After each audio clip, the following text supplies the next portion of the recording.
Si est un sujet bien triste que Faustine Bollard a décidé d'aborder dans l'émission Ça commence aujourd'hui sur France 2 ce mercredi 1er février. À quelques jours de la Saint-Valentin, fête des amoureux, la femme de Maxime Chatham a convié Agathe Nathanson, dernière femme de Jean-Pierre Marielle, à venir témoigner sur le plateau de son programme.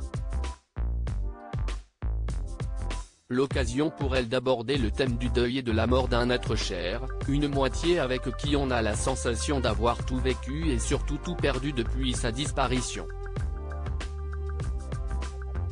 Le 24 avril 2019, Agathe Nathanson révèle à la presse la mort de Jean-Pierre Marielle.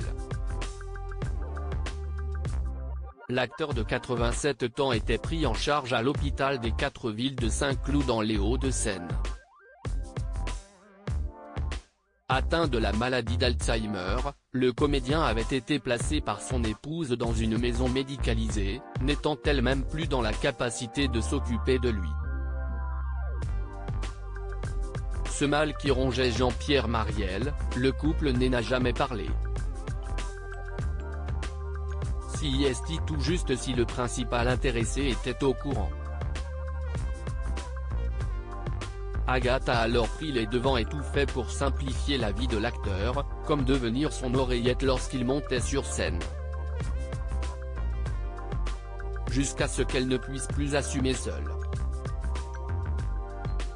Comme Agathe Nathanson l'a précisé, la situation a rapidement basculé, il y a eu un moment où il me mettait en danger, il avait une forme de violence.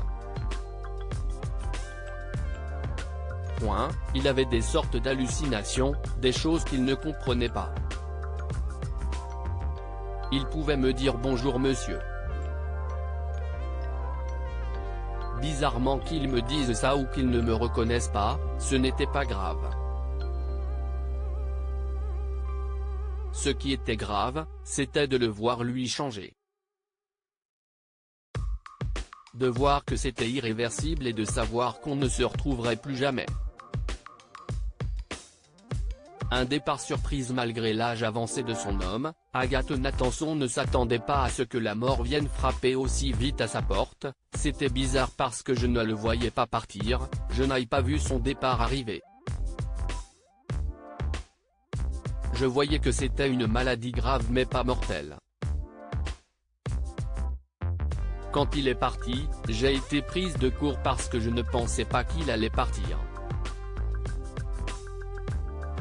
D'autant plus que malgré la septicémie dont il a souffert et son hospitalisation qui faisait craindre le pire à sa femme, Jean-Pierre Marielle avait gardé son aplomb, c'était une force de la nature.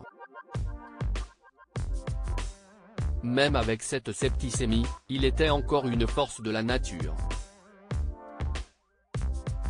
Il se rebellait contre les infirmières, il se rebellait contre le fait d'être alité, il voulait se lever. Tout ça était très compliqué. Elle ne l'oubliera d'ailleurs jamais, je pense que je n'ai jamais fait de deuil. Ça fait 4 ans. Je n'ai pas fait de deuil et je ne le ferai pas. Je resterai toujours en connexion d'une certaine façon avec lui. L'amour ne s'explique pas.